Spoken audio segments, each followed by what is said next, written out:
你意外成了游戏里的铁匠 NPC， 而且还无法走出自己的铁匠谱。但你很快就发现了当 NPC 的好处，不仅卖武器装备的钱全归你自己，还可以发布各种超难任务刁难玩家。然而当玩家以为你只是个毫无战斗力的弱鸡时，你却一拳秒杀世界级 BOSS。只因这款跨时代全息网游上线当天，你在创建游戏人物时起了和 NPC 一样的名，就莫名成了新手村的铁匠。此时你正对着自己全都是1的属性面板发愁。这时一位名叫寂寞如歌的玩家跑到你跟前，老板你好，有没有什么任务可以接啊？你看了眼前的任务面板，随意的选择了一个，你去给我拿5张野兔皮过来。就这？玩家寂寞如歌一愣，心想好普通的任务，那你还要什么？要不你去把村长干掉，我给你个大的。这么逆天，寂寞如歌傻了，这新手村玩那么大，上来就嘎村长。您是否要发布 S 级任务，击杀0113号新手村村长？听到系统提示音，你也懵了，什么玩意？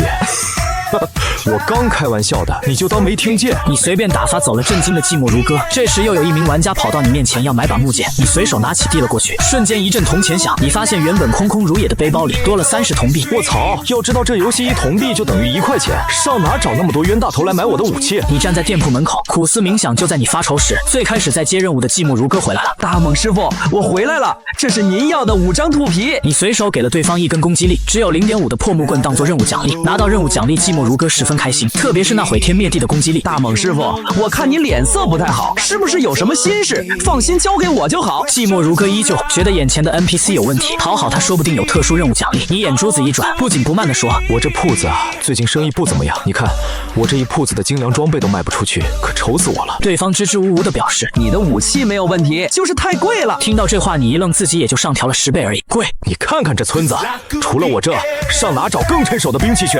区30铜币你还嫌贵？你看看这恐怖的攻击力。就在对方还在犹豫要不要买下的时候，你开口道，你走吧，看你也不是有缘人。对方一听有缘人，以为触发隐藏任务，表示愿意花30铜币买下。你当然觉得不够，好不容易钓上的鱼怎么能只赚这么点？这样我割爱卖你10把，看在你与我有缘的份上，我再附送你一个秘密。当他支付以后，你心里狂笑，打开任务界面，成功发布特殊任务，要命的兔子需要击杀300只兔子，任务奖励经验3000点，300只要知道那可不是普通的野兔，足足有半个人高。你见对方又开始犹豫了，立马给对方打上鸡血，表示后面还有大的等着他。于是对方兴冲冲地跑去杀野兔。你想着既然成了铁匠，自己应该也可以打造装备，你随手拿起一根木棍，用铁锤敲了一下，锻造成功，经验增加。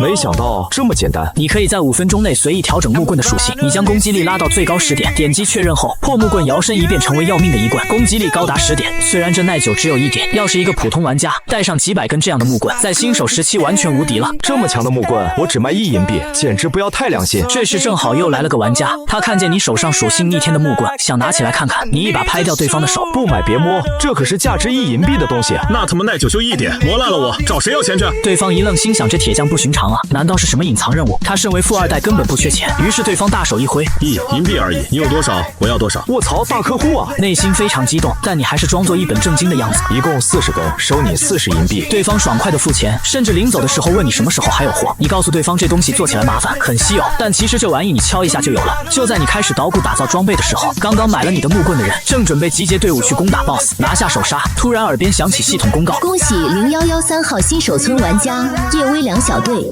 拿下该地区3级 BOSS，10级狼王首杀，全队成员获得5点自由点奖励。叶微良，这不是刚刚买下你木棍的人吗？你感到血亏，早知道再加点了。各位玩家请注意，现在时间17点整，所有店铺今日营业时间结束。什么玩意？这游戏 NPC 还带下班的，5点就下班。这帮 NPC 下班时间比我还早。各位村民请注意，我是0113号新手村村长，移动权限已开启，请所有村民来我这儿开每日总结会议。下班开会？对位了，我就说怎么会这么良心。在路上你碰到同为 NPC 的王寡妇，感慨游戏 NPC 真精致。来到村长家，你有点不平衡啊，这村长没少贪啊，同为新手村，怎么比自己家豪华那么多？村长在上面一阵巴巴。有意思的是，他们把经验值称作神力。裁缝店老板阿娟率先汇报，我今天一共发出去97550点神力，店铺收益13银40铜币，按之前说好的，上缴一半用于村子建设，这里是6银70铜币。听到需要上缴一半你就慌了，营地已经被被你卖掉换了4000多现金，但自己需要上缴20多枚银币。村长显然不太满意，让裁缝店老板降价，没想到对方顿时就急了，调不了，除去人工就没挣多少钱。行，按你的来。对此你感觉这村长权力也不是很大。接下来轮流汇报，最后轮到你了。你有点紧张的说，我今日一共发放了神力98810点，店铺收益1银20铜币。所有人震惊的看向你，一天就卖了这么点，你是破罐子破摔了？反正你也拿不出那么多，倒不如胡乱说一个。村长叹气，你的问题和阿娟一样，就是商品的定价太高了，加上你那任务还给一把基础武器，你回去考虑下降价吧。降不了一点，我这人工。接着汇报吧。令人好奇的是，自己这营业额竟然没人怀疑，好像乱报也没什么问题。开完会后各回各家，回到铁匠铺后你就下线了。没想到眼前一黑，你的第一反应是又饿又晕，还头昏脑胀。不应该啊，从时间看，我最多就玩了3个小时，这游戏那么耗体力吗？你拿出手机查看游戏官方论坛，发现别人都是一片叫好，都说玩游戏身体变得更好了。你点开游戏宣传页，上面写着一行小字，你在游戏中获得的属性也会影响到你的身体。牛波，一游戏属性居然能影响现实身体。不过你现在只想吐血。正常玩家的属性面板初始血量都有100点，而身为 NPC 的你只有1点。当务之急是立马回到游戏，把属性提上去。你打开游戏看了看，经验条还在47%，好在前期升级简单，你从仓库搬出100根木棍，拿起铁锤就开始敲，10多分钟后经验条就满了。恭喜您等级提升，获得10点自由属性点。你将点数全部加到体质上，终于从1点血量来到了101点，应该已经没什么生命危险。这时系统发来提示，检测到您的人物存在异常，系统正在审核中，请稍后。由于您的人物在创建过程中存在异常，经过系统审核，将给予您2个选择：一、注销该人物，您将重新获得一次创建人物的机会；二、继续以目前的角色游玩。但考虑到该角色行动受限，系统将送您2份补偿。你毫不犹豫选择了第2条，与其做一名普通玩家，倒不如做一名特殊的 NPC。恭喜玩家刘大猛特殊转职成功。补偿1，开放您的移动权限，将被允许在任何区域行动。补偿2，我们将为您准备一名店铺管家，方便您在有事外出时，保证店铺的正常营业。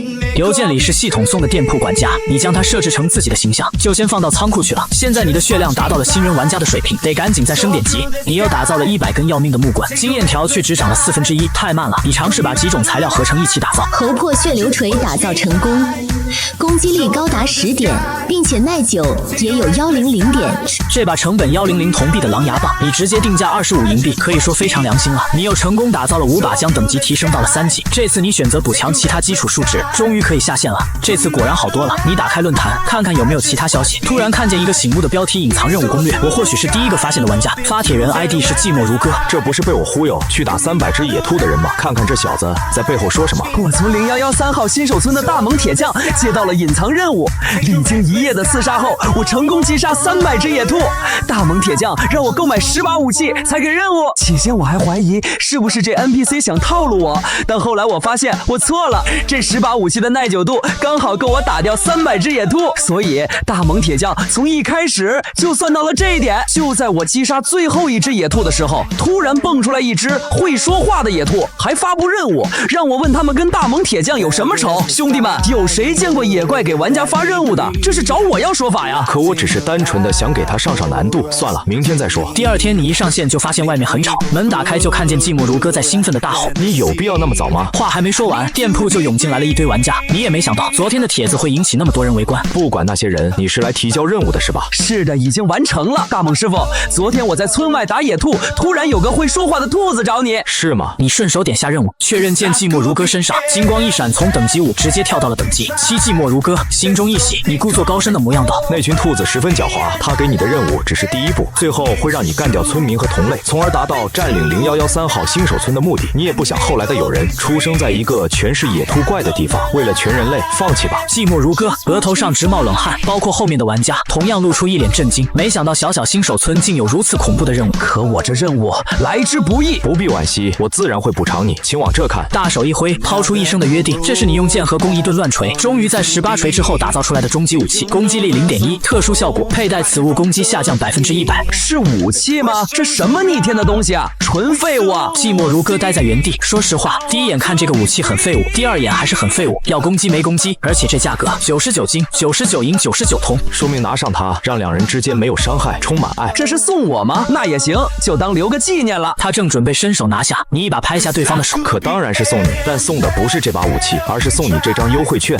凭此券，你可以以99银、99铜的价格购买。那我不要了。这张优惠券可以转卖吗？你一看是拿下手杀的叶微凉，当然可以。这武器虽然不怎么样，但送女朋友也蛮不错。我用10银币买下这张券。这时又跳出一个叫大笨鸭的两米大汉，一脸笑眯眯地说：“我出15银币。”叶微凉并不打算让步，两人开始竞价，一直喊到了80银币。寂寞如歌脸都快笑裂了，这简直是白捡钱。他发现你正在闭目养神，满不在乎的样子，但他不知道的是，你正在暗中修改头破血流锤的价格。我们不要啦。叶微凉冷哼一声，带着小队离开。大笨鸭在后方阴阳怪气，然后把80银币塞到寂寞如歌手里。大猛师傅，给你哪来的券？于是当着众人的面抹掉了99金，然后让大笨鸭过来交易。大笨鸭和叶微凉两人都傻了，你也不管呆滞的两人，把改成30银币的头破血流锤摆出来。众人一阵惊呼，这武器可以啊！没多久就销售一空。你看着兜里的3枚金灿灿的大金币和一堆银币铜币，差点绷不住表情。你又拿出仓库中100多根要命的木棍，标价1银币。周围的人疯狂呐喊，没多久甚至出现了黄牛。过了一会后，店铺清静下来，你发现寂寞如歌那小子还在店里。我想问问您，还有没有别的什么事吩咐的？你想了想，还是打算利用一下对方。你先去帮我采集300块铁矿过来吧。你随手编好任务扔给了对方，于是寂寞如歌兴冲冲地跑去采矿。你现在铁匠等级是3级，你查看下技能面板，选择了同时制作2份装备和给装备强化。强化没啥好说的，相信自己的运气。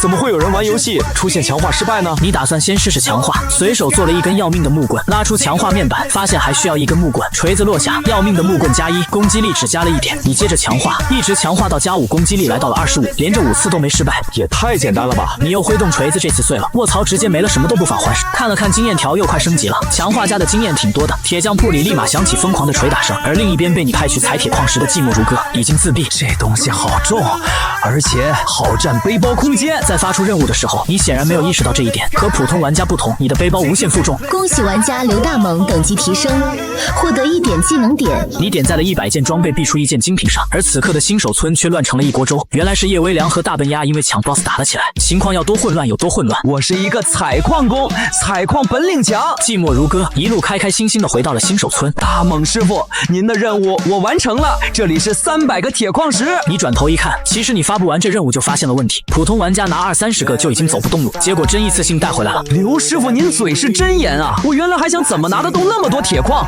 终于在我被铁矿石压得爬不动时，获得了一个道具勤劳的奖励，负重无上限，30个背包。这小子都什么运气？打发走寂寞如歌后你就下班了，然后从仓库里拿出店铺管家，看了看管家的功能介绍，升级竟要1万经验。你搬来材料，测试制作时间耗时30秒，管家经验+1，先凑合用。设置好自动制作数量，你关门赶往新手村会议。今日会议格外简短，村长照例让王寡妇先汇报收支，最后就是你了。大妈，今天情况怎么样啊？又要交钱了。你心里虽然不满，但还是从背包里拿出1袋钱。今天10万神力都用完了，店铺挣了42银40铜，这里是21银20铜。说完就把钱推了过去。没办法，今天店铺门口站了那么多人，如果还是交几十铜币显然不现实。会议结束后回到铁匠铺，你走进卧室，瞬间下线，从游戏仓起来，你伸了的懒腰，这都玩了10多个小时了，但整个人精神却还不错。打开手机看了眼短信，今天一共卖了4枚金币，因为汇率的上涨扣除手续费之后，到账47000多，而银行卡上的余额也来到了12万多。对于靠游戏搬砖赚钱的你而言，这是一笔巨款。按照这2天的收入，努力1-2个月，说不定就能在宁城买套房子。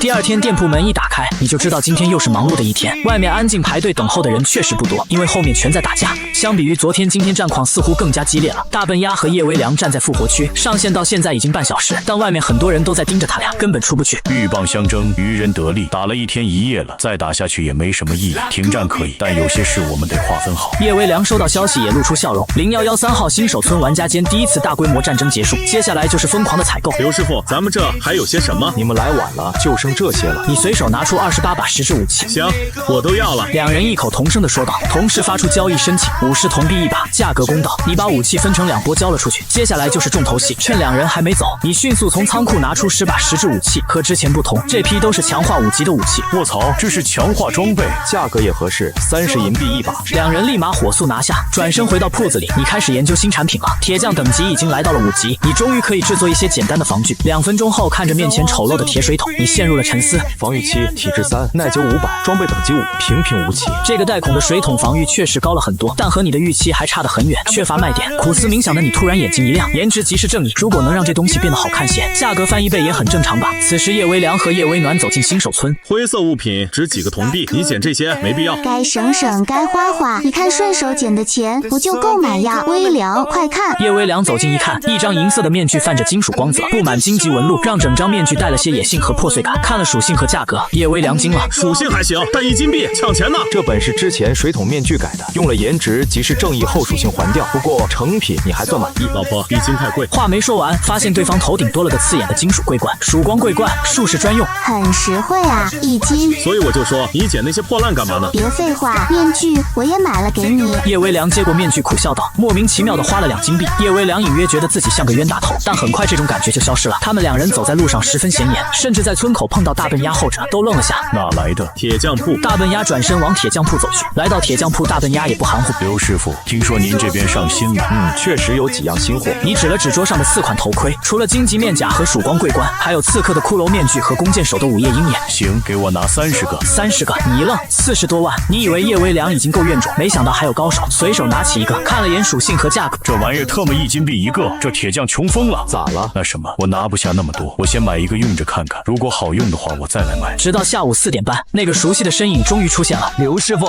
有什么需要我帮忙的吗？有啊，你帮我再去挖500块铁矿石过来。寂寞如歌笑着接受任务，然后又马上提交，瞬间2000点经验到账。还需要吗？你直接说有多少吧。还有1000。你牛批！这时突然响起了系统公告：玩家寂寞如歌已率先升至 LVI 0，获得特殊称号先行者。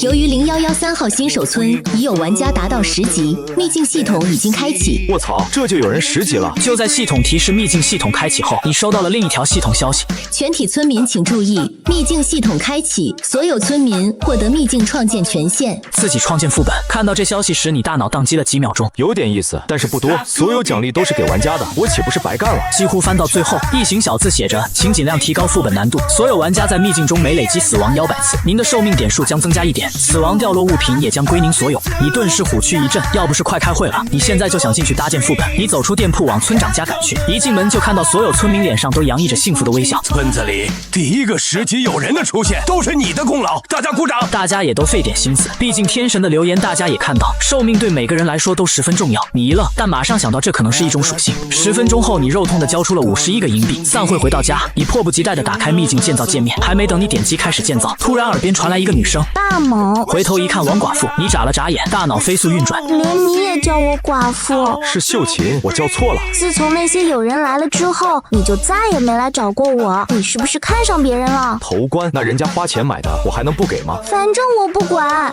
当初为了你，我引来野兔，杀了那傻子，无论如何你都要和我在一起。我的妈！还没等你把邮箱界面关掉，就感觉到一个柔软的东西入怀，紧接着一场1对1的切磋比武瞬间打响。终于在半个时辰后承让，重新登录游戏。现在最重要的事就是赶在明天营业前把副本先搭建出来，点击开始建造，这一干就是9个小时。取名就叫轮回之路，设置好副本入口，一切搞定。第2天上线，果然和往常一样，外面已经站满了人。刘师傅早上好啊，我想问问你有什么需要帮忙的吗？越困难越好的那种。倒没什么需要帮忙的，不过看你如此热心，我这有一条消息，你或许用得上。等等，刘师傅，刘亲爹，后面的话能不能在我耳边轻轻说？在出新手村之后，往北走，穿过树林，在一个小瀑布后面有一个叫轮回之路的秘境。吼完低头一看，面前已经没人了。叶微凉等人已经收到副本传送提示，直接出现在了副本中。这地方有点阴森啊！装神弄鬼，我来带头。结果没走几步，就听叶微暖突然指着头顶发出一声尖叫。4人顺着他指的方向看去，才发现他们头顶不知何时有一个毒蜘蛛突然出现在头顶。老鹰，把它射下来。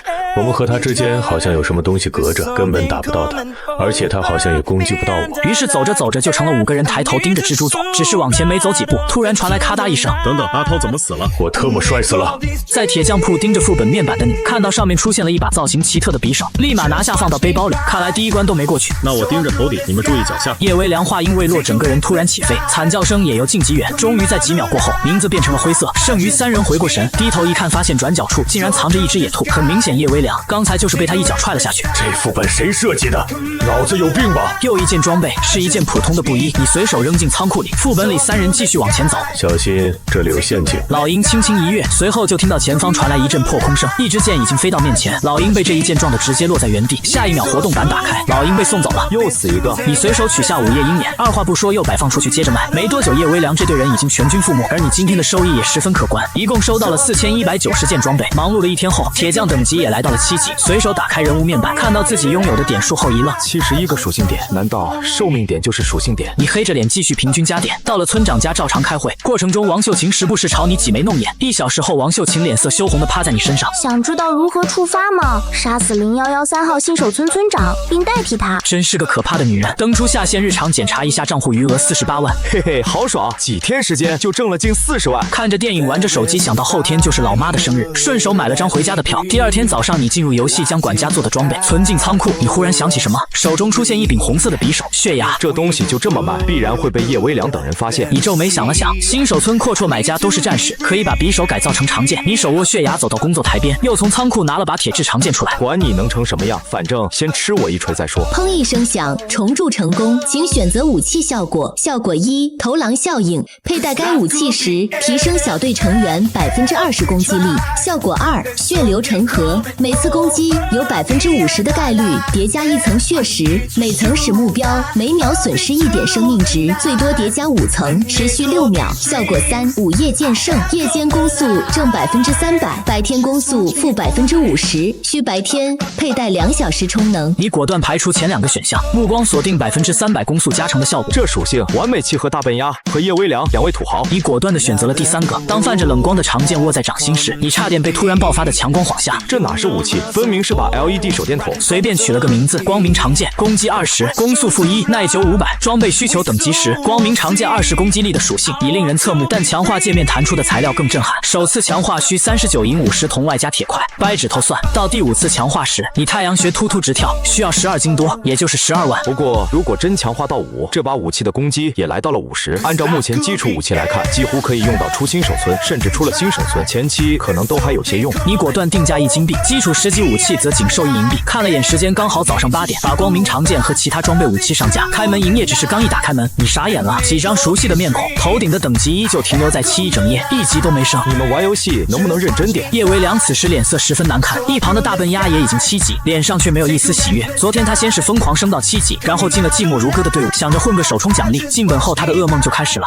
原本稳定输出1-20分钟就能搞定的 BOSS， 打了1小时才掉一半血。同样的情况在叶微凉队伍也存在，你也没想到会出现这种情况。翻看了下首通记录，发现轮回之路到现在还没人通关。转头看到8级的寂寞如歌，又打开自己的属性面板，100个自由点，一晚上这帮玩家在轮回之路死了1万次。不过和你没什么关系，顺手把点平均加上。几个土豪虽然等级都没到10级，但也不影响你做生意。轻可2下引起几人的注意，要命的一棍加5和光明长剑直接上去，光明长剑还带特殊效果。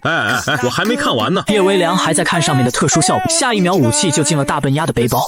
兄弟，有些东西可不允许你多看啊。同时入手的还有100根要命的一棍加5。刘师傅，上面的加5是何意啊？你原本还在想怎么才能把话题往强化上引，听到对方主动开口询问，心中一喜。强化等级，一听你这边果然能强化，所有人都开始心跳加速。那您帮我强化下，需要什么材料吗？大笨鸭十分兴奋，叶微凉等人脸色也瞬间难看。虽然没看清效果，但攻击力20点还是在强化的话，岂不是一见一个小朋友？你也不说废话，让大笨鸭把武器放你手上，随后拿起锤子轻轻一敲，一次40银币，价格挺公道。我来，等等，武器不会碎吧？有几率，多大的几率自己体会。你确实不清楚，当然知道，你也不会告诉大笨鸭。大笨鸭犹豫了下，然后咬咬牙拼了，点击确定强化，顿时汤一声响，强化+1。看着大笨鸭和身后一帮人紧张的神情，你一脸嫌弃，同时看了眼背包，多了36银币，系统只抽走10%。你原来的预想中自己能拿50%就算不错，结果系统那么大方，还来吗？你指着面前的光明长剑不耐烦地说道。其余几人还伸着脖子看武器有什么不同，攻击22，其他人只能看外观，看不出什么区别。大笨鸭自己则看得清清楚楚，其他属性虽然没什么变化，最重要的攻击力上升了2点，40银换2点攻击值啊！再来。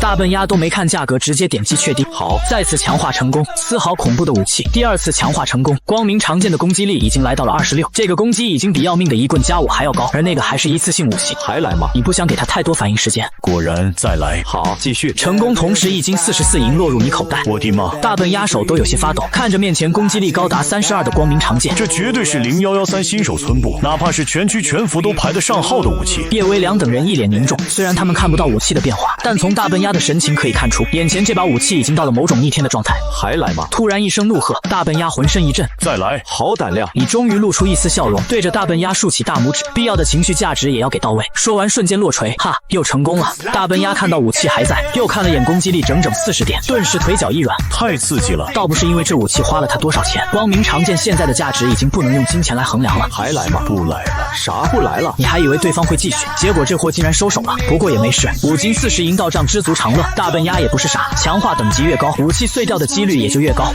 各位以后见到我可要小心了，有点不妙啊。掏心掏肺，神情严肃，连续4锤子下去，那武器的攻击恐怕已经逆天，自己这种脆皮挨上一下，暴毙的可能性极大。他这武器不过是底子好，我们也强化不就得了？叶维良转头，从你这购买了10把头破血流锤。刘师傅，这个能强化吗？可以。你点点头，叶维良也豁出去了，然后看了眼强化要的材料，1块石头5根木头，挺便宜，直接掏出2金币，在你这按比例购买了一大堆石头木头。你拿起锤子就是开狂砸，叶维良则在一边疯狂按确定，1、2、3、4，砰一声碎掉，再来6，继续碎。半小时后10把头破血流锤早就碎完了，之后他又买了20把，但眼前这个也已经是最后一把。看着面前终于加7的头破血流锤，叶维良大声吼道：30把锤子就1把成功加7，这也太难了。不过好在武器的属性还算过得去，38点攻击力应该勉强够，材料和武器前后后，花了他11金，按今天的比例也就是11万。一旁掏心掏肺等人看到强化后效果如此恐怖，也拿出自己的武器。不过从之前的情况他们也看出来，在加5前风险都比较小，所以一个个强化到5级就收手了。这次必定手通。叶维良充满信心，让掏心掏肺火速前往轮回之路副本。入口大笨鸭也意识到问题严重，行走，我们也上。你目送他们离开，一早上卖装备加上强化，小挣了23金多，看兑换比例似乎还有下降的趋势。你连忙把游戏币卖了，今天要回家，清点了下库存，店里的货倒是够，不过闲着也是闲着，锤锤打打。1小时过去，突然耳边传来系统公告：恭喜玩家大熊、二熊、五熊完成轮回之路首通。你一听前面这名字就没绷住，一帮人又是买装备又是强化，叫那么多人，结果首通被一个名不见经传的队伍抢了。此刻2大氪金队伍听到自己花巨资都没通过的副本，却被一个名不见经传的5熊队伍抢了首通。副本里大笨鸭愣了，这几头熊是哪来的？瞬间脱离战斗，带队走出副本，就看到副本门口站满了人，熊5兄弟被人团团围住，大熊趾高气昂地站在人群中，看到大笨鸭出来，更是挑衅道：玩游戏靠的是技术和头脑，是团队配合，不是氪金买装备。人群顿时发出叫好声，你上去弄死他！大笨鸭黑着脸把光明长剑交易给了身边的1号，1号立马装备上挤进人群，几秒钟后，人群中猛地跳出一个减371，大熊瞬间回了复活点，周围的玩家也立马安静了下来。此刻铁匠铺随着汤一声响，你深吸了一口气，终于9级了，继续把技能点加到生命需要奇迹上，技能也来到了5级，技能效果也从原来的100件出1件，精品变成了20件出1件。下班后你关了店门后，照常去开会，在和王秀琴眉来眼去中，把今天的钱交了1金30银，不错不错。小刘很努力啊，来，往前挪点。村长十分满意，你原本没想交那么多，但想起之前王秀琴说会有系统奖励，你有些好奇，开完会拒绝了王秀琴上他那做作的提议。后天你要回老家，也是你第一次把店铺交给管家，不能出差错。5级武器装备目前要的人比较多，1000件应该够了，7级3000件，10级之前准备了1000件肯定不够。现在副本有掉落，估计买的人也不会太多，保险起见还是多准备些。简单设置了下价格，又把管家的托管模式从半托管换成完全托管，再做些今晚冲刺10级。铁匠铺中再次响起疯狂的捶打声。第二天一早，你睡眼朦胧的从游戏舱起床，这东西不玩游戏当床睡着也挺舒服，打着哈欠洗漱了下继续上号。昨天晚上确实升到了10级，同时也解锁了15级的武器装备，你又准备了一部分15级装备。突然你发现技能栏里多了的选项，修一修也能用恢复装备，50%的耐久。维修这一点之前你就好奇过，为什么不能维修？原来只是自己等级不够而已。又经过一通折腾，等你下线时已经凌晨3点多，本来人还挺精神，结果睡了3个多小时，起床反倒是累得不行。玩一夜精神抖擞，睡一觉还困成狗，这合理吗？但不管合不合理，你也该出发回家了。简单收拾了一下，带上给老妈的礼物，卡里的余额也暴涨到了73万。你的家庭条件一般般，父亲是镇上的木匠，母亲则在家洗衣做饭。回到家后送给老妈一个大金镯子当做生日礼物，又大手一挥给老爸买了辆 SUV。看到父母开心的表情，你感觉这就是赚钱的意义吗？一夜过去，第二天一大早，老爸就顶着黑眼圈，笑呵呵的送你去火车站。昨天晚上太过高兴，毫无意外的他失眠了。瞧瞧这车儿子动力多大，这空间有机会咱开车去自驾游。你在一边附和，把老爸哄得脸都快笑裂了。到了出租屋，你赶快上线，也不知道铁匠铺在管家的经营下情况如何。上线后你发现似乎一切都很正常，相比于之前，今天外面好像有点热闹，指挥着管家进来顺便检查了下他的背包。卧槽，短短一天，10级和7级的装备就全卖完了，甚至5级的都卖光了。这是发生什么事了？生意一下子变得那么好？你看着管家背包里的61斤愣住，走到铺子门口，瞬间你就明白为什么会卖完。因为011-3号新手村第2次全村战争打响了。但事情的起因你不得而知。看了眼交易型比例，游戏币比例一路走低，今天已经来到了1比0.6，而且还有继续下降的趋势。赶紧把游戏币上架，10分钟后到账36万6千，还行，一天时间就把老爸那台车的钱挣回来。又打开人物面板，轮回之路手通虽然没了，但尝试的人依旧不少。前天下线时你也没看，再加上昨天一天，副本里又多了8000多条人命，转化成属性点就是80点，加上从7级升到10级的30个属性点，你把110点属性点全加在血量上。因为你得知了一条重要消息，别的新手村有人组织在猎杀 NPC 1500点血量，这个数字现阶段任何肉盾看到都得自卑的痛，但对你来说还是不太够。杀 NPC 一般都是团伙作案，你想活着，只有活着才有钱挣。有玩家看到铁匠铺又有装备卖，顺手买了几件。你心中虽然好奇，但不好开口问。一下午锤锤打打零零散散又卖出去不少装备，直到日落西山，你才看到一个熟悉的人影，寂寞如歌。看了眼他的等级12级，看来这小子依旧置身事外。刘师傅，我来交任务。寂寞如歌还是老样子，拿出5块黑铁选择提交。黑铁任务是你离开前就设置好管家，对所有玩家一视同仁，每次只能交5块。不过既然他本人已经回来，还有多少一起拿出来吧。寂寞如歌一愣，随即露出灿烂的笑容。刘师傅，我总算等到你这句话，我这还有1495块。有，你心中竖起一个大拇指，随即发布任务。寂寞如歌也瞬间升级到了13级，然后2个人大眼瞪小眼。刘师傅是有什么任务或者什么话想说吗？寂寞如歌一脸期待，确实有，就是不知道怎么开口。你大脑飞速运转，随后瞬间严肃。你觉得眼下这局势如何？局势？你一个铁匠问这玩意儿干什么？寂寞如歌呆滞了1秒钟。您是在好奇外面发生了什么情况？寂寞如歌疑惑地看着你，随后看到对方表情僵硬。您直说不玩了吗？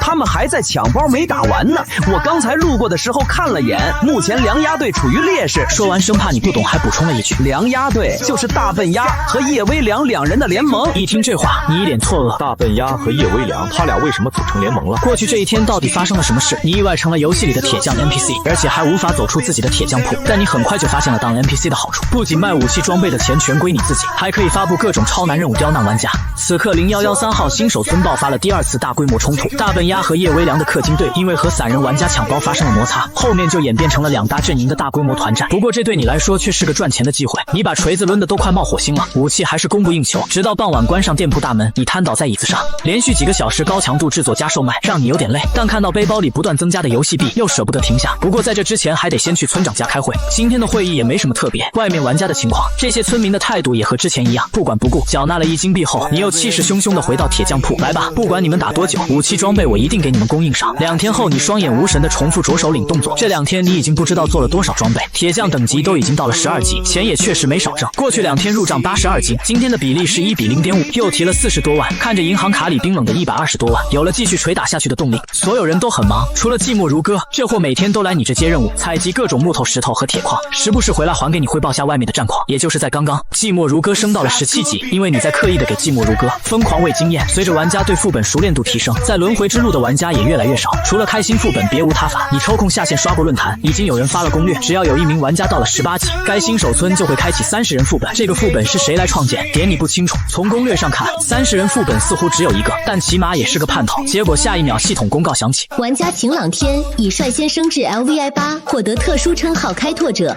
获得10点属性点，获得游戏币奖励金币。由于011-3号新手村已有玩家达到18级，30人副本虚无空间将在1天后开启。结果等了好一会都没收到系统消息。难道这30人副本不需要 NPC 打点？你有些失望，但今天的会还得开。慢悠悠地赶到村长家，发现其他人都已经到了，依旧是熟悉的开场白。各位村民，今天也辛苦了。村长依旧笑脸盈盈，但下面的村民不知为何眼神在闪躲，似乎是怕村长注意到他们。怎么了？这是你一头雾水找到自己位置坐下。今天是咱们村的好日子，各位应该也听说了，已经有人触发了虚无空间秘籍，所以今天开会的首要任务就是把这个事敲定。一听这话，其他人低头的低头，看门外的看门外。不对劲，这帮人虽然是 NPC， 但一个个都精着呢。大家不要这样嘛，都是为了村子的发展。天神把虚无空间建造的任务交给我们，那是对我们的信任。我来。你站起身。好，还是小刘有担当，那这个任务就交给你了。村长原本还在犯愁有人愿意接，立马从衣服里掏出一个信封交给你，之后似乎怕你后悔，连忙表示今天的会议你可以先走，并且免除之后1年的新手村建设费用。什么情况？为什么莫名其妙给你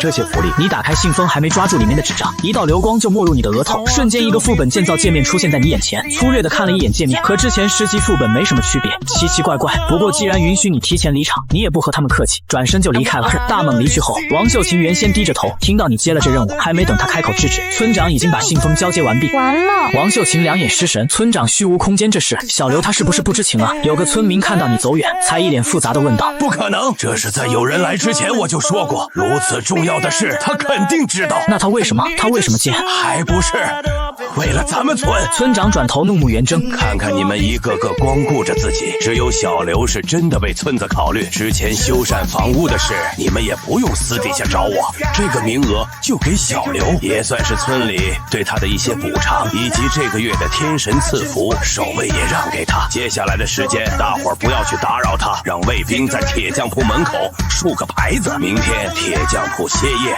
一天回到铁匠铺的你深吸了一口气，不就是搭建一个副本吗？一个个搞得那么神秘，你不懂那些 NPC 为什么表现得如此抗拒，但系统没有发给你任何奖惩提醒，大概率问题不大。打开虚无空间建造界面，可创建秘境数量1，秘境建筑可放置数量4000，道具怪物可放置点数2万，秘境经验奖励5000，掉落无一就是可以随意挑选。匿名舞会，特殊道具，使用此物品可随意调整 ID 并隐藏各项属性 ，CD 30天。这东西如果能拿到手，以后出新手村就方便多了。又看了看其他掉落，工会建立许可证，18级的副本竟然允许掉这东西，不过这东西就算给你也是转手卖掉。又看了看怪物目录，也新增了几个。你继续往下翻了翻，一行小字引起了你的注意，请控制副本难度。所有玩家在秘境中每累计死亡10次，您的寿命点数将增加1点。该副本玩家死亡无经验，惩罚死亡掉落装备及背包物品将归建造者所有。10个玩家1点属性点，这破天的奖励能被我拿到？可是不对啊，这种奖励为什么那群 NPC 非但没有争抢，还一个个避之不及？你意识到这里面的猫腻恐怕不小，又往下看了眼副本，建造倒计时23小时27分31秒。如您未在规定时间内搭建完成并通过审核，每秒钟将扣除您1点寿命点数。你瞬间呆滞1秒钟。1点？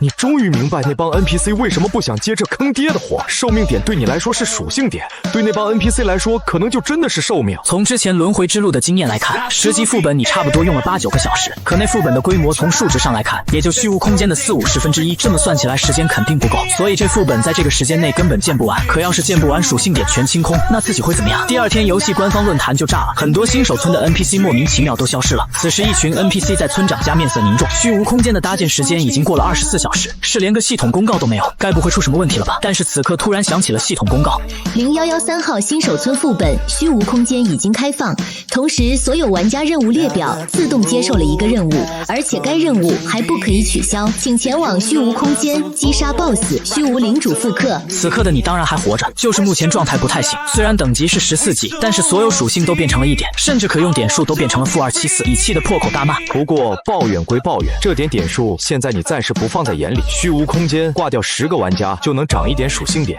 ，200-300点属性也就3000条命吧。如果轮回之路是8层皮，这虚无空间副本就是抽骨。其实副本你在规定时间内就已经搭建完了，但属性点哪怕扣到了负数，你也没办法立马出来。到最后你才发现，副本还需要放置一个关键道具穿梭石，只有这道具被带出副本，激活村里的传送阵，所有玩家才能前往星野大陆。很快一大批玩家就赶到了虚无空间副本门口，叶微良在副本门口和大笨鸭聊天。副本人数上限是30，我们一共组了21个团，你们呢？差不多比你们多1个团。那咱就手底下见真章。大笨鸭点头，然后带着人先进了副本。在副本开放的第一时间，两人看过掉落物品，看到工会建立许可证，两人呼吸都急促了起来。这会也就是装淡定罢了。进了副本，叶微良就从背包里抽出一把武器，正是大笨鸭掉落的光明长剑。有这武器，我的叔叔简直爆炸！但笑容持续了几秒钟后就僵住了。这风格，这地图，难道这副本是做轮回之路那沙比做的？进了副本，首先出现在所有人面前的是一条熟悉的长廊，不同于轮回之路挂红杖贴喜字，这里光秃秃一片，倒不是你不想搞恐怖元素，确实是时间不允许。大家先等等，这风格我熟，往前走一定要小心。叶微良神情严肃，原本昏暗的长廊在光明长剑的照耀下，一个个细节被所有人看得清清楚楚。但话音刚落，就听周围突然传出一些稀碎的声音，有怪还是踩到什么机关了？本就紧张的众人立马观察四周，下一秒一阵巨响，所有人突然感觉脚下一空。叶微良反应极快，在空中连忙把光明长剑放进背包，下一秒眼前场景变化，30人整整齐齐的出现在新手村复活点外，因为里面人实在太多，已经站不下了，甚至叶微良放在背包里的光明长剑都爆了出来。最终有人分析出来的原因，应该是整条长廊塌了，想要过关玩家必须以极短的时间通过。10分钟后掏心掏肺黑着脸回到复活点，第二次进本，所有人听从指挥往前跑，他移速最快，跑在第一个，结果熟悉的陷阱出现，又掉了下去。这个确实是你没忍住，原本没打算放的，但放完穿梭时后看到还剩些点数，本着别浪费的原则，还是不小心心放了一个，掏心掏肺掉下去后，后面的人都躲了过去。只团灭了一次就过了第一关。叶微凉十分满意站在前方的二熊，脸色却不太好看。恐怕刚才那条长廊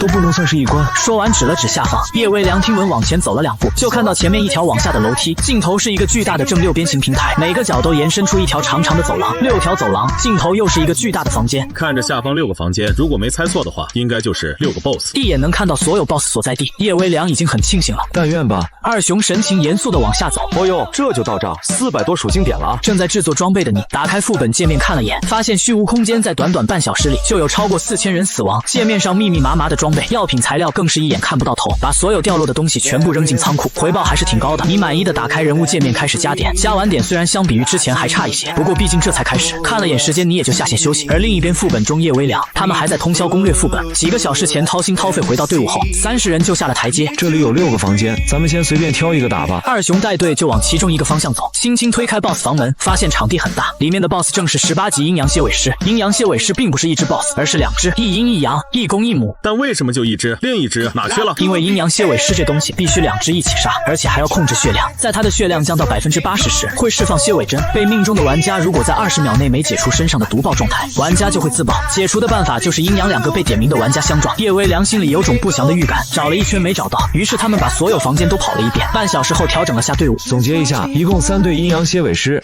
，3公3母被放在这6个房间里。这 BOSS 不用技能的情况下输出不高，被30人分成6队，每队负责1只蝎尾狮。一旦 BOSS 血量降到80%，我们其中有6人会吃到毒爆。这6人需要在20秒内跑到中间6边形大厅，找到对应的 BOSS 相撞，消除毒爆。只是这一路上的陷阱会拖慢移动速度。除此之外还有一点，为了让玩家能区分哪2只蝎尾狮是对应的，在触发蝎尾针时 BOSS 头顶会出现一道题，根据答案就能找正确的 BOSS 在谁身上。就比如80.3%，这次是掏心掏肺，做好准备。我准备好了。发现 BOSS 看的是自己，掏心掏肺，一脸认真。下一秒题目出现：宫廷玉液9减去2下大锤后除以4，最后减1等于几？宫廷玉液9。掏心掏肺一乐，二熊瞬间就急了，先跑起来，一边跑一边算。180减大锤是80，我操，有弩箭，我躲。等等，我刚才算到哪儿了？轰一阵巨响，30人瞬间暴毙。几次大锤题目团灭过后，叶微凉有些看不下去。怎么就不选我呢？虽然我移动速度没他快，但我脑子比他好10点。这么简单的题，怎么就算不对呢？于是再来一次，会长，你注意看题。终于到我了。叶微凉一脸期待。A bookstore sells 15 books at $8 each, and then buys back 5 books at $6 each. What is the store's net profit from this transaction? 我操你大爷！怎么突然上洋文了？已经在复活点的叶微凉他们破口大骂，而始作俑者的你打开官方论坛，简单刷了刷每个新手村的进度各不相同。有的新手村已经通关了30人副本，拿到了穿梭石，准备在几个小时后前往星野大陆。你也打算看看自己建造的副本通关情况。登录游戏，第一时间打开人物面板，看着上面1791个属性点，对此你并不是特别满意。新手村那么多人，如果都进去认真刷，这几个小时起码能带给你3000点属性点。你继续疯狂加体质，加完之后近2万的血量，终于让你有了一丝安全感。可你不知道，此刻游戏舱里你的身体正发生翻天覆地的变化。你看了看时间，打开门准备营业。刘师傅，你终于舍得开门了。亲爹啊，我才1天不开店，大伙都这么想我吗？顺手把对方要的一堆装备交易过去。相比于前段时间，今天卖装备的速度几乎是过去的好几倍。看着一个战士拿着7、8根法杖，欢天喜地的跑开，然后一脸期待的坐在路边，似乎在等待着什么。在卖了3000件装备后，你看着仓库里依旧堆成山的库存，面前那一排玩家的想法，你大致猜到，无非就是想等你装备卖空之后当黄牛。恐怕这几位今天要失望了。副本回收的装备数量已经逆天，加上你为了升级又赶制了一大批。2小时后，铁匠铺门口所有人都心满意足的拿了装备走，留下路边一排黄牛在那大眼瞪小眼。你看这背包里多出来的210金，今天的比例1比0.2，这也是40多万，总感觉这钱上有股子家破人亡的味道。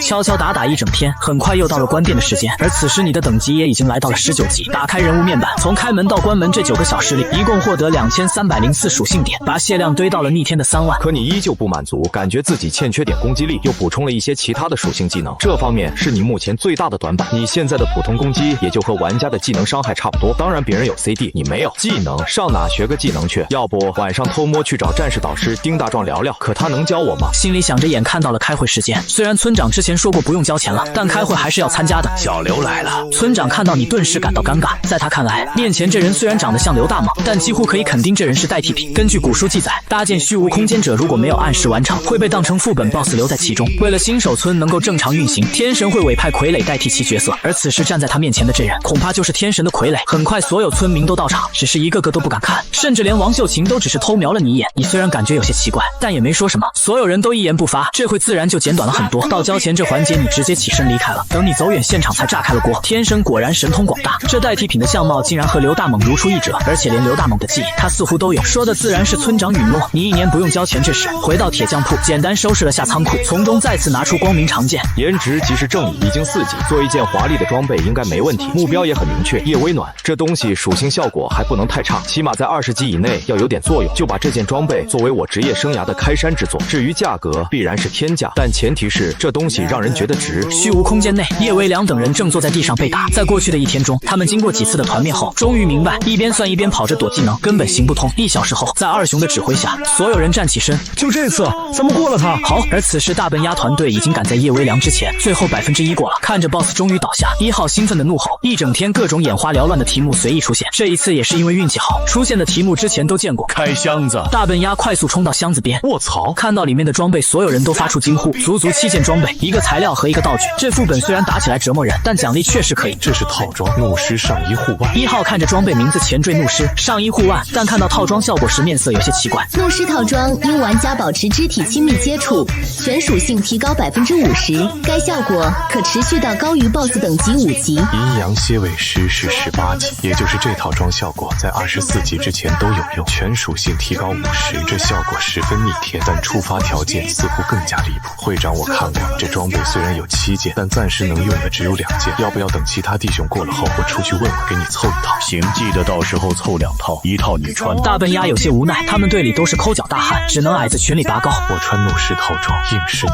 装。这点他倒不在意，关键是触发肢体亲密接触，什么鬼？不过这都是之后的事。把箱子里所有东西都拿上，包括7件装备，1根蝎尾狮的毒针，匿名舞会，这倒是个好东西，用来阴人还是不错的。大笨鸭看了眼道具介绍，随手全部放进背包。我先出去把这些东西交给寂寞如歌，等我回来，咱们就去第2个 BOSS。可还没等大笨鸭把话说完，整个副本突然开始晃动。大笨鸭抬头看去，发现不知何时6个 BOSS 房已经升到高空，紧接着又从下方又出现另外6个房间。随着一声闷响，新的6个房间和6条长廊连接上。还来击杀1号 BOSS 的那点高兴，竟几乎瞬间一扫而空。大笨鸭大脑里各种乱七八糟的题目瞬间涌了上来。老大，好像不太对。1号十分冷静，转头看了看远处缓缓打开的6扇大门，里面嗡嗡声让他有一丝不祥的预感。而此刻你刚在游戏舱中醒来，拿过桌上的手机就往卫生间走，查了下银行卡里的余额也来到了近270万，现在手上钱不少，是不是可以买套房子？不过在考虑买房子之前，你呆滞的看着镜子里的自己，原本瘦弱的身躯竟然在一夜之间大了1圈。此刻你看着自己魔鬼肌肉人一样的身体，震惊了。没想到游戏的属性真的会影响现实，可为什么之前没有改变？难道是需要总点数到达某种阈值？算了，回去试试不就知道了。你麻利的登录游戏，看着虚无空间的死亡人数还在疯狂上涨，掉落物品内已经有几件阴阳蝎尾狮掉落的装备。不过你现在没心思管这些，打开自己的人物面板，短短几个小时，几千名玩家又提供给你了2154个属性点，你尝试增加了1000点力量属性，再次下线。睁开眼，你就意识到身体又发生了巨大的变化，小心翼翼地从游戏舱里走出来，你怕动作太大把游戏舱一脚踹烂，轻轻地拿起桌上的水杯，最后用力一砰的一声，水杯瞬间炸裂。明白了，目前来看是某种属性到达1000点，现实中的身体就会有实质性的提升，但我现在的体质已经点到4000，却依旧只发生了1次变化，难道还是需要更高的数值？而且这游戏如果有这效果，那可以给爸妈也准备2个游戏舱，就当是养生了。再次进入游戏，把从副本里掉落的物品拿下来整理一下。匿名舞会，你一愣，这东西虽然你设置在第1个 BOSS， 但掉落的几率并不大，没想到这么快爆出来了。你在副本的第2关设置了大量的血光飞蛾，由于创建副本时间不够，你只能玩一手堆管。在第1轮攻击中，大笨鸭等人瞬间暴毙，其他人侥幸躲过了，几只坚持最久的人也没撑过第4轮，所以这件匿名舞会也爆了出来。叶微良他们也遇到了同样的问题，就在掏心掏肺他们愁眉不展的时候，刚才叶微良出去后一脸开心的回来说是去找外援了，大家纷纷问起外援的情况。你还记得咱们区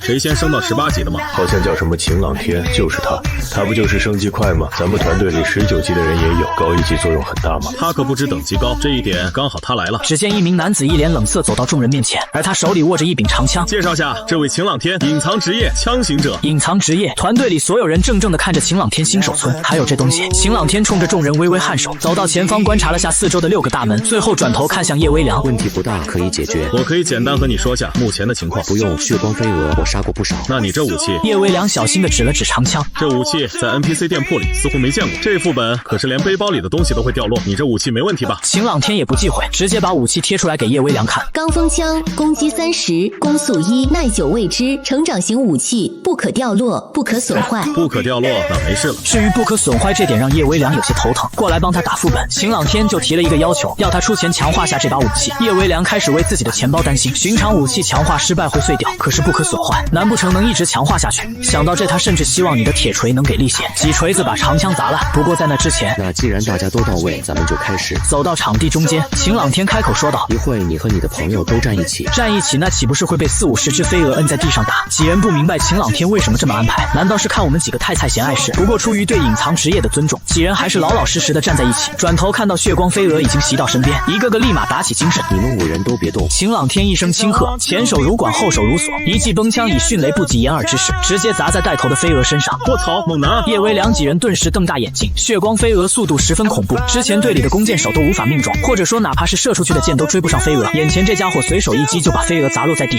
可6人站在一起围堵过来的飞蛾绝不止一只，下一秒50多只飞蛾成群冲撞了过来。秦朗天目光一凛，双手握住枪身，快速舞动，手中长枪急速旋转，速度之快甚至形成了一道屏障。随着一阵密集的碰撞声，一群飞蛾在撞上屏障后身形一致，同时身上跳出一堆伤害。这游戏是这么玩的吗？相比之下，叶微凉觉得自己像个残疾人。第一轮攻击尽数挡下，眼看血光飞蛾准备离开穿云，秦朗天手上动作一变，一枪捅出，直接扎穿了3只飞蛾。这一枪干净利落，3只飞蛾瞬间暴毙。稳了，稳了，这人绝对不是普通玩家。掏心掏肺兴奋地密聊叶微凉。于是第2轮、第3轮，秦朗天手上的动作丝毫没有减缓，甚至愈发熟练。看着数量缓慢减少的血光飞蛾，叶微凉终于看到了通关的希望。可好景不长，在第6轮时终究还是灭了。原因很简单，其他队友撑不住，对抗50多只飞蛾已经是秦朗天的极限。一旦队友死亡，那些没了目标的飞蛾就会找上其他人。在数量来到80只时，秦朗天也败下阵来，又一次被送回复活点。看时间 ，NPC 应该已经上班了。走，叶微凉带头往铁匠铺走。为了能更快通关，他决定先帮秦朗天把武器强化下。于是，一群人来到铁匠铺门口。刘师傅，我兄弟要强化武器。强化武器？你从铁匠铺走出来，看到秦朗天时呆了呆长枪，然后伸手接过武器，打开面板，看了一眼，又抬头看向叶微凉。你付钱？没错，帮我把这把武器强化到5级。说完，看了秦朗天一眼，发现秦朗天点点头，顿时松了口气。确定5级？你看了眼强化的价格，确定？那给钱吧。20斤。20斤，强化到5只需要20斤。叶微凉一愣，隐藏职业那么省钱吗？他原本想的起码得花100斤。呵呵，第一下20斤，希望你带够钱了。长枪你是第一次见，这武器也不是从你这出去的，而且强化价格也高得离谱。一下20斤。叶微凉浑身一震，然后颤抖着把钱给了你。之前强化的事还历历在目，如果1级就要20斤，岂不是砰一声响，第一次毫无意外的成功了。40斤。你一脸平静的伸出手，可在叶微凉看来，面前这人却像个吃人的魔鬼。交钱落锤，第2次成功。80斤。直到第4次320斤。您先等等。叶微凉转头问叶微暖要钱，这锤子落得太快，他钱都还没准备好，交钱继续落锤。螳螂一声，强化失败。320斤。你伸出手，强化失败，武器虽然没碎，但钱得再交一次。你再等等。叶微凉尴尬的转过身问，掏心掏肺。老鹰等人继续凑钱，做完之后小心的交到你手里，几乎用恳求的语气说道：刘师傅，咱落锤的时候稍微走点心，这一锤子30多万呢。什么30多万？我不明白你在说什么。你一脸冷漠，看都没看就一锤子砸了下去。此刻你靠着强化装备已经赚了100多万，罡风枪的攻击力也来到了75点，这攻击力叶微凉看了都眼红。行了，麻烦刘师傅。叶微凉话还没说完，转头就看到你站在秦朗天身边。真的不强化了吗？你轻声在秦朗天耳边，仿佛恶魔在低语。下一次加18点哦，成功之后攻击力就有93点了。这武器可是能带一辈子，等之后武器成长上去了再强化，可不是这个价了。叶微凉面色难看，下一锤可是价值64万。看到已经有些动摇的秦朗天，叶微凉赶快拉着他跑了。哎，可惜了，就差那么一点。你摇着头回到铁匠铺，经过几个小时的深思熟虑，你觉得自己还是得攒钱在宁城郊区买个别墅，安静，万一发生点什么事也不会影响到别人。上线之前留意了下郊区某些别墅倒是买得起，就是装修加上后期养别墅得花不少钱，还是得把这衣服做出来。你弯腰拿起一枚黑铁片，铁片就指甲盖大小，每一片黑铁片都是一把单独的武器，而这样的武器在过去这段时间里你已经制作了7000多把，经过颜值极是正义的加工后，原本漆黑的铁片改变了颜色，凑1万片之后一片片组合，这装备在你心里已经有了雏形。如果一切顺利，成品将是一件素雅泛着柔和光芒的长裙。又看了看人物属性，距离上次加点已经过去了10多个小时，6771个属性点，这也是个大工程，烈天的属性点只能一点点往上加。你决定先把精神点到1001，这样灵力也就上万了。力量、敏捷目前都有1000点，倒是可以先缓缓。而且1000点敏捷已经对你日常产生了些影响。今天好几次没注意，差点就从铁匠铺冲出去。加体质吧，先加到9999点，10000点似乎有点风险。精神一动，人物面板上的体质点数疯狂上涨，1分钟后才加了300点，有点无聊。你打着哈欠转头看向窗外，白天你营业时那些黄牛死气沉沉，现在你关门了，黄牛的生意也好了起来。看着外面玩家砍价砍得面红耳赤，你看得津津有味，手也一直在点着体质点。只是下一秒，眼前突然一阵红光，笑容瞬间就僵住。警告：检测到您的属性已到达该区域能承受的极限，请检查您的人物属性并阅读系统发送的邮件。警告：属性体质数值已突破该区域能承受的极限，请停止您的危险行为。警告：0113号新手村空间正在崩塌，倒计时59分59秒。什么情况？第一次警告时你愣了下，结果等回头的时候，正好看到体质从9999变成了1万，连忙停止加点，但一切都已经晚了。看着体质从1万缓缓变成10001，你张大着嘴，整个人瞬间石化。完了，死定了！你赶快打开系统邮件，下一秒脸色一变。尊敬的玩家刘大猛您好，检测到您的数值即将到达0113号区域上限，为了该区域的稳定性，请您务必在完成该物品后继续加点。从邮件里取出一个黑色方块，拿在手上，咒神界模具，完成度100%0000，就给这么个东西，你好歹给个使用说明啊！话音未落，地上几千片水滴铁片同时动了起来，你眼睛一瞪，立马意识到情况不对，想把模具收起来，但为时已晚。只见水滴就像有意识般纷纷射向咒神界模具，直到最后一枚水滴没入模具中，完成度才来到了82220。疯狂颤抖的模具也终于安静了下来。不行了，我的心好痛，这些材料都是钱啊！你把模具放地上，一脸受伤蹲在墙角捂着心口。最可气的是，这东西吞了8000多片水滴，进度条还没满。不过为什么桌上的没被吸收？缓过神来，你看向桌上青色的布片，那是你之前用1700多片水滴锻造出的半成品。从仓库中拿出一把长剑，果然模具二话不说就吸了进去，完成度又加了10点。既然都已经到这一步，你看了眼警告，倒计时还剩58分钟，又举起手看了眼自己，发现手臂周围的空间隐约出现了一丝丝裂缝。难道新手村真的会崩塌？你二话不说，从仓库里拿出各种武器装备，疯狂的喂给咒神界模具。到后来嫌慢，索性直接把咒神界丢进仓库里。因为随着时间一秒秒过去，你发现周围空间裂痕已经从手臂蔓延至全身。铁匠铺里各种材料器具都在微微抖动，发出叮叮当当的响声。还没好吗？过了1分钟，你小心的打开仓库，结果发现仓库里少了一堆装备，多了2枚戒指。等等，这模具不是一次性的，你立马把戒指和模具都拿了出来。这到底是什么坑爹道具？不过仓库里也没什么贵重物品，值钱的东西你向来放自己背包。当务之急是先把这戒指戴上，往自己左手中指上一戴，空间裂痕消失，铁匠铺里叮叮当当的声音也停了下来。同时感觉身体一冲，再次打开属性面板，发现属性都降低了100倍。你张大着嘴，这戒指那么恐怖吗？而且连还没点的技能点都被压制了。可这东西戴上还拿得下来吗？心里想着，你捏住中指上的戒指，轻轻一把，戒指就摘下来了。但同时疯狂的警告也再次跳出，吓得你连忙把戒指戴上。一旦戴上，属性就会被压制的只剩1%。可这玩意我现在有2枚啊！好奇心使然，你把另一枚戒指戴在无名指上，瞬间属性再次改变，属性直接被压制了10000倍。可以戴2枚，彻底成为废物。弄清楚这一点，你把1枚戒指摘下放进背包里，同时看了眼中指上的戒指，咒神戒5品级，佩戴该物品100倍压制神力。注：佩戴此物品时，如遇到致命攻击，该物品将被毁坏，同时自动解除封印效果。也就是说，这东西只有压制属性这一个效果。但现在还有一个问题摆在你面前，游戏中我的数值被咒神戒压制了，那现实中我的身体呢？同样被压制，还是已经成肌肉怪物？火速登出下线，原本身体里爆炸的力量已经消失不见。起身走到卫生间，看了看自己的身体，从外形看似乎和1000点体质时没什么变化。举起手臂微微用力，肌肉依旧存在，但看起来已经没之前那么恐怖。也就是说，游戏中佩戴上戒指，身体同样会被限制，所以每次解除限制都要上游戏把戒指摘了。现实中或许用不到如此恐怖的力量，但你还是看向自己左手中指，不对，手指上虽然看不见戒指，但你能感觉到上面有什么东西。伸手摸了摸中指，从指尖触感，发现皮肤上确实有一层硬物。伸手扣了扣，发现扣不下来，轻轻抚摸了下，下一秒身上气息瞬间暴涨，门窗紧闭的房间里更是卷起一阵狂风。你低头看了眼自己的手，皮肤下方肌肉疯狂蠕动，几秒过后，身体里更是发出阵阵刺耳金属摩擦声。没想到游戏里的属性真的可以影响现实，这下真成超人了。你满头大汗，刚才那一阵风好学没把整个房间掀了。此刻手机响了起来，是你的好友地瓜打来的，约你出去吃饭。到了吃饭地方，两人边喝边聊，说起最近很火的猎天游戏。今天还发生了一件大事，猎天里有个东西叫做工会建立许可证。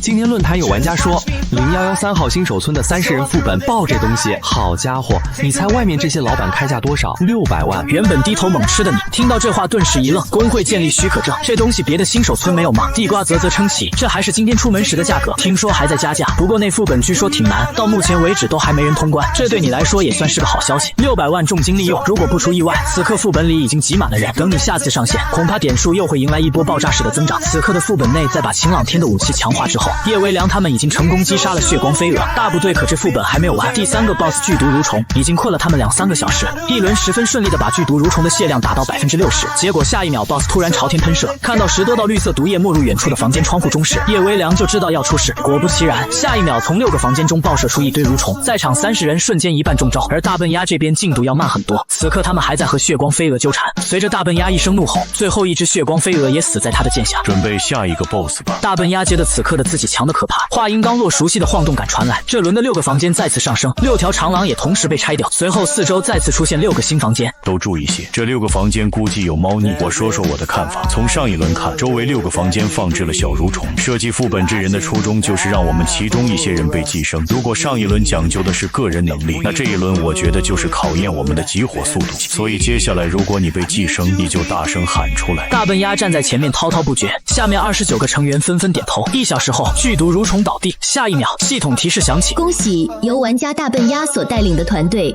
成功通关30人副本虚无空间，这就过了。大笨鸭一愣，其余人也呆，前面打得要死要活，最后一个 BOSS 反而是最简单的，而且最关键的是工会建立许可证呢。大笨鸭翻了翻宝箱，穿梭时确实在里面，可最关键的东西却没出现。老大会不会在哪？一号拉了拉大笨鸭，只见6边形平台又延伸出一条路，路的尽头是一个明亮的房间，而房间里似乎站着一个人。一群人一路小跑来到房间门口，等走近了，大笨鸭连忙让所有人停下。等等，有些不对劲，面前这人好像是个 BOSS， 看介绍是人形 BOSS 虚无领主，看不到属性，但名字大笨鸭还是看清了，轻唤了一声，对方似乎听到了他的声音，缓缓转过身，一身黑色战甲，一张漆黑的面具，手持一把近4米长的法杖，这东西看着就不好对付。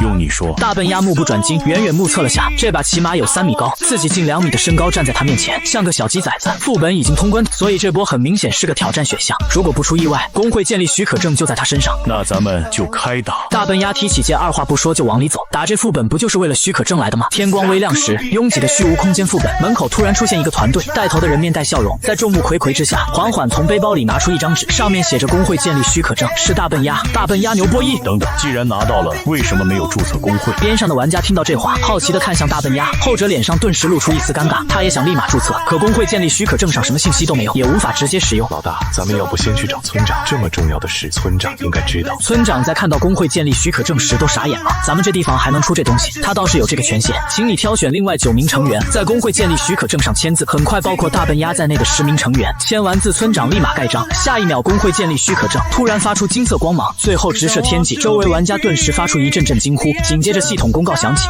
华夏区全区公告，风云际会，群雄并起，世界进度在这一刻突破临界点。玩家大笨鸭以王者之姿，率先集结志同道合的伙伴，在0113号新手村完成工会登记，正式建立工会。新的传奇由此诞生。恭喜黎明裁决成为全区第1工会，工会编号00001，特此奖励：1、工会初始等级+1；2、全体工会成员获得称号开疆者；3、0113号新手村永久矗立黎明裁决纪念碑；4、全体工会成员获得属性点+30。而叶微凉等人足足晚了1个多小时才从副本出来，虽然也拿到了工会建立许可证，可叶微凉脸色并不好看，花了一大笔钱拿了个第2，而且还没有任何奖励。此刻你正把一件件造型独特的装备搬出来，立刻引起了一群人的围观。离别之甲15级装备才卖50银，50银并不便宜，但那也是对于普通装备来说。而你搬出来的装备不仅造型酷炫，属性都比普通15级装备强些。你转头看向围观的玩家喊道：各位友人，大家好，今天是个特殊的日子，各位即将告别0113新手村，感谢各位友人在过去这段时间对本人和村子的帮助，所以在临别前，我想送大家一份礼物，也就是面前这些还算拿得出手的装备。本来是想免费送给大家，但无奈本人囊中羞涩。你囊中羞涩？一群人面露不信，整个新手村就你生意最好，所以这批装备成本价全当是一份纪念品。以后如果在外面遇到了什么坎坷烦心事，看到这些东西，能想起0113号新手村，这里是大伙永远的家，永远欢迎各位回来。说完，从眼睛里挤出2滴泪珠，这对吗？村长目光呆滞地站在自己家门口，你一个铁匠在那说这些干什么？你有什么资格说这话？但玩家才不管这些，给我来5个。等等，限购。有人拿钱就想买几套，结果发现一人只能购买1套。实在抱歉，本人能力有限，连夜赶工也才做出来2000套。你连忙解释道，但根本没人听你在说什么。很多人听到限购2字后，立马转身跑去叫同伴。半小时后，铁匠铺门口已经排起了长龙。很快1天过去，你准备的2000套装备也都卖完了。在告别声中，你关上了店铺大门，放出管家让他他去开会，自己则拿出面甲、护手等装备穿上。这边之后就交给管家了，明天等传送门一开，我就跟着其他玩家出去。不过在出去前，你还有2件事要做。第一是加点，今天一天又收获472个属性点，沉思了片刻，全部加上。第二就是在离开新手村之前，你准备去一趟虚无空间。对虚无空间你一直都十分好奇，虽然是自己做的，但虚无领主的房间你没见过，这就像是自己花时间建了一个家。突然有人说在房子完工后，他在里面藏了一个秘密小房间。另一个则是你对天神这人比较好奇，你猜测或者这真是个神，猎天就是他的游戏。思索了一会，看了眼窗外，此时已经灯火通明，拿出匿名舞会选择使用。下一秒眼前跳出取名框，输入刘大坤，叮一声响，头顶的 ID 瞬间变成了刘大坤，匿名舞会也变成了灰色，30天后才能再次使用。武器因为都有职业限制，无奈之下，你从仓库拿出一根积灰已久的武器，要命的一棍，提着棍子慢慢走到虚无空间门口。副本门口很热闹，有开团代刷的，也有卖货的。原来0113新手村的夜晚是如此热闹，你兴致勃勃地看了一会，然后一头撞进了副本入口，但你立刻就懵了。走进传送门的瞬间，你眼前跳出一条系统提示：警告，您当前身份无法进入副本。但下一秒，这条消息突然破碎，取而代之的另一条警告：您以当前身份进入副本，将无法获取装备、经验和道具。最后2个字不停闪烁，似乎是2股力量在较劲，但闪烁的过程中你还是能看清，似乎是道具2个字。终于在1分钟后，道具2个字成了乱码，下方也跳出确定2字。果然有猫腻。点击确定，走进副本，眼前画面瞬间一变。第一次进自己做的副本，感觉还是挺奇怪的。你快步往前走，然后熟练地跳过地上的陷阱。下一秒，长廊瞬间崩塌，缓步走下楼梯，清脆的脚步声在巨大的空间里回响。当时考虑到难度，这平台还是做得太大，要是小一点，周围没有护栏，应该会更好。来到6边形平台，随便挑了一条走廊，一路轻松躲过陷阱，最后推开其中一间 BOSS 房的大门，就看到一只蝎尾狮正趴在地上。曾梦想仗剑走天涯，似乎是听到门被打开，蝎尾狮一愣，转头看到你呆了一下。不是你谁呀？为什么有人进来都没个提示？你刚才是在唱歌，等等不对啊！你他妈为什么会说话？我解释个屁！你先说你把我老婆带哪去了？你老婆？蝎尾狮突然暴起，抬起爪子就朝他拍了下来。你稍微后退了一步，出了大门，顿时蝎尾狮被一股神秘力量压回了原地。不玩了，你还会累？废话，我又不是那些复制体，当然会累。所以野外的阴阳蝎尾狮是复制体，所以你为什么会说话？我都说了我是本体，你进来没提示我，还没来得及切换出去。既然会说话，那有些事就好办多了。你有什么事就快问，问完赶紧走。天神你认识吗？天神那是李天生，你们这帮傻子，听拆皮了那么多年，就没人告诉你们吗？李天生什么事干不出来，随便编几个故事就把你们骗得团团转。所以你是怎么进来的？因为我怀揣伟大的理想，我想成为史上第一个阴阳蝎尾狮，不料中了李天生的圈套。那李天生生性狡猾，为了博得我的信任，幻化成蝎尾狮与我恋爱，最后谎称他爷爷生病，要我陪他去探望，结果传送阵的另一头就是这。那你老婆呢？我老婆是被他挑拨，说我想在外面找小三，然后追杀我来了。你一头黑线，不过大致也明白了。简单的说，新手村所有 BOSS 和野怪都有本体，只不过都藏在空间的某一处。最后一个问题，你对虚无领主知道多少？什么虚无领主？那是至高无上的神王。你缓缓摘下左手中指的咒神剑，下一秒平静的 BOSS 房突然掀起一阵狂风，给我死！席卷着狂风的拳头瞬间与狮爪相撞，蝎尾狮复制体整副躯体直接化为了灰烬。一击之下，6只蝎尾狮同时暴毙。接下来就该轮到正主了。虚无领主缓缓转身，动作僵硬，你一拳打出，发现对方才掉了30%的生命值。你确实有些不同，刚才你问了那只小猫很多事，但它知道的不多。你还想知道什么？咱们或许还可以做个交易。李天生为什么要把你关在这里？因为他无法击败我，所以需要你们的力量。所以当时村子里那些人找你干什么？他们想要协同窥秘籍。不对，李天生用他盗取了我一部分能力后，已经降级，他现在应该叫窃法界。我知道你想问什么，我可以给你答案，但在我回答完之后，你也要回答我几个问题。2人一问一答，很快你的一些疑问全被解开。好了，我的问题问完了，现在到你了。首先，你是如何在短时间内成长到现在这个地步？因为我是隐藏职业选手。我能感觉到你目前的名字不是真名，你真名叫什么？行不改名，坐不改姓，我叫寂寞如歌。你在撒谎，爱信不信，你就不怕我杀了你？我从没说过想和你交易。狂妄自大，虽然我只是神王一缕分身，但对付你这种蝼蚁绰绰有余。战斗一触即发，虚无领主速度极快，瞬间出现在你面前。不好，你消耗200.050倍伤害，恐怖的数字瞬间跳出，但虚无领主的生命值再次锁住。愚蠢，你以为我生命值降低就能秒杀我？你对我很了解吗？只要我打破了李天生附在这具身体上的规则，你还是能被击杀的。打破？那李天生虽然实力低微，但好歹也是人神。等等，你在干什么？你抽取5万灵力5000倍攻击，你的拳头印上了虚无领主的身体，虚无领主复制体破碎，伤害数值疯狂增长。2亿躲在暗处的虚无领主都傻了。等等，干嘛？还想打一架？在这里我并不是你的对手，你可以不和我交易，但我还是要提醒你一句，不要轻信李天生。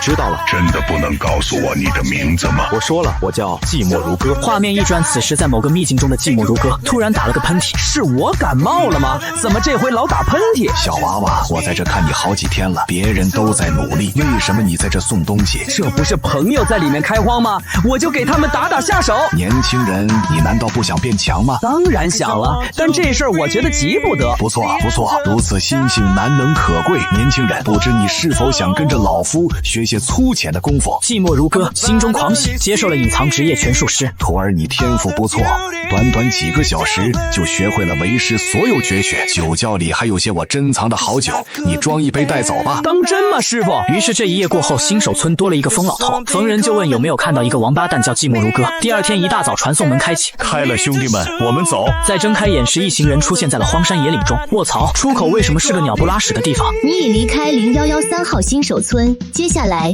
请您选择一个区域作为您的常驻点。注：您只能在常驻点购置店铺房产。常驻点意思是我需要在新野大陆有个落脚处，这我得好好看看。终于在经过一番波折后，所有人都来到了一座城池前，这才像话吗？注意，您已到达大炎王朝所属城市鬼域城，是否确定将此地点作为您的常驻点？怎么叫这么个名字？没走几步就听到有玩家惊呼：卧槽，你这里的东西为什么那么贵？一瓶20级的治愈药剂卖10银币，你欺负我！新来的这位友人您好，这都是正常价格，可在新手村这东西才卖几个铜币啊！新野大陆目前常用的货币是银币和金币，铜币应该在20-30年前就没人用了。什么叫铜币已经没人用了？天都塌了！你终于明白为什么游戏币比例突然暴跌，合着那帮先出新手村的人挣的是银币，100倍差距下，短短1-2天就把比例打了下来。牛批，这都能写本小说了，就叫全球物价上涨100倍，只有我收入不变。看来得先把工会建立许可证卖了。您好，欢迎光临财神阁，请问有什么可以帮您？我有件东西想在你们这边拍卖，不过在这之前能了解下收费情况吗？财神阁收费向来公开透明，1000金以下我们将收取5%的手续费，1000金到100万金的物品我们只收取成交费用的1%。你把工会建立许可证上架，设定了起拍价5200金，然后前往系统标记的地点登记。这位友人，请您留步，这地方您可不能进去。我不是友人，我是鹅，从外地来的，想来这边找份工作。老规矩，先交50银报名费。50银报名费都那么贵？你交了钱走进里面，还没走几步，又被一个中年男人拦下。站住，哪来的？我叫刘大强，看你这模样，应该是来登记的吧？把这个表格填了，把纸张费用交一下，50银。又要50银？罢了罢了，和气生财。推开主楼的大门，抬眼看到一个20出头的年轻人坐在中间。你好，我是来登记的。1金。你爷爷收我50银，你爹收我50银，你收我1金，进了3道门，你们祖孙3代收我2金。看出来了没错，我爷爷牛大炮，我爹叶顶天以及我李霸天。那替我谢谢你儿子。此时工会建立许可证的拍卖正在火热进行中。这个时候竟然有人出售工会建立许可证，价格一路飙升，纯爱无敌，左手刀等神豪疯狂加价，价格很快突破2万金。1万金太刺激了，短短几分钟入账几百万。最终匿名神秘人出价3万金，成功拿下，感觉差不多可以提前退休了。拍卖结束后，财神阁立马刷新了新的拍品，苍蓝帝国传国玉玺，起拍价100万金。100万金，这东西哪来的？而且这价格真的有玩家能买得起吗？你带着赚来的钱来到城主府，准备买个店铺。你有什么事吗？我想买个铺子。买铺子？走，我现在就带你去看看。你等等，在去之前，我想知道你是谁，别到时候我看上哪个店铺你做不了主。我做不了主，我鬼域城城主还做不了这个主。两人来到一间店铺前，我看中的就是这里。铺子什么价格？哎呦，阁下真是好眼光，这个铺子可是咱们鬼域城目前地段最好，1万金。告辞。等等，有你这么买东西的吗？我报价你砍价，你先自砍一刀，我签字。卧槽，竟然有这么大的诚意，2500金成交。签字吧，恭喜你啊！以后在鬼域城就有自己的一份产业了。恭喜完后，赵大海立马跑了。想到这里充满了干劲，开始收拾整理自己的店铺。看了眼时间，差不多到开门时间了。今天是第一天在鬼域城营业，你做了几次深呼吸，猛地把门打开。早上好。一阵清冷的晨风掠过，安静的路上只有2-3个 NPC 和4个玩家，似乎是听到你的声音，都转头看着你了。人呢？昨天那成千上万的人都去哪儿了？你发现不止玩家不见了，连城门口那几个银甲卫兵也消失了。这他妈就是诈骗！你转身往城主府跑，二话不说就开始砸门。终于城主府的门打开了。是啊，刘师傅这么早，话还没说完，整个人已经被你拖进城主府。刘铁匠别激动，和气生财。退钱。我现在也没钱退给你，那你就拿命还吧。你把咒神戒从左手拿了下来，顿时卷起一股狂风，赵大海整个人瞬间被掀翻，直直砸在了远处的墙上。我退10倍，10倍就是25000金，加上我的精神损失费5万金。你他妈是土匪啊！6万金，行，就7万金。赵大海写下欠条，但你并不满意，让他把值钱的东西都拿出来。赵大海搜罗了一堆破烂，这是什么？这是我的城主令牌，归我了。系统提示响起，由于赵大海自愿交付城主令，你已成功成为鬼羽城的新城主。赵大海，你他妈！您别激动，不是您要我才给你的吗？说说吧，那些友人还有那些原住民，一夜之间都上哪去了？因为我们所有人手里都没神力了。你顿时觉得头疼，把人拉过来，结果发不出经验。你决定让赵大海当副手，并召集了牛大炮3人。腿打断吧，城主，我对您还有用，我跑得快。经过一番测试和安排，你制定了一套护送任务的计划。第2天，玩家长风来到了鬼羽城，这特么给我干哪来了？如果只有你1人的话，这任务我没法交给你，需要50人。不就是50个人吗？我找50人集结完毕，任务开始。牛大炮扭头就跑，速度极快。这老头跑好快，赶紧跟上。大爷，你停一下！想当初我年轻那会儿能跑得更快，可惜啊，这花开的再好也像白开了。玩家们趁机开始采集资源，终于一行人来到了土匪营地，前面就是土匪营地了。兄弟们，我们上！10分钟后，50人从复活点回到大爷身边。牛大爷，你也没告诉我们里面有600-700个土匪啊！你没问。经过一整天的冲杀，任务终于完成。长风等人回到城主府领奖，却发现大门紧闭。师傅，城主府门口是不是有块牌子，上面写着城主有事，外出请48小时后再来提交任务？事实是城主真的跑了，此时不跑更待何？